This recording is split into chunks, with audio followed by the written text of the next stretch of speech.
I bet you're thinking somebody took a pair of scissors to this guy and that's why he looks the way he does. If you think like that, then you're incorrect, because this is actually known as a 90-degree rotated miscut.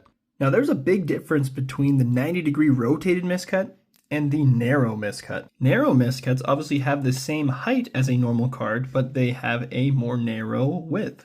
And 90-degree rotated miscuts are honestly almost the opposite. So if we turn this guy 90 degrees, and we put another card right over top, you can see that it is the same size as a normal card width, but not in the length, obviously. And this error didn't just happen on V cards or ultra rare or holo cards. We can also see the same thing on non-holo cards like this Ariados from Pokemon Go.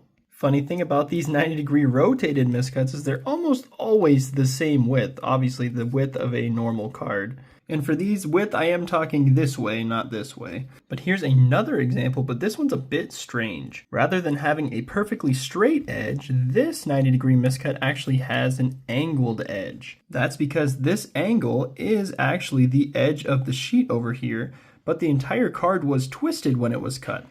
So we're leaving with a little bit of an angle rather than a straight. I know this sort of thing can be a little confusing, especially if you've never seen something like this before.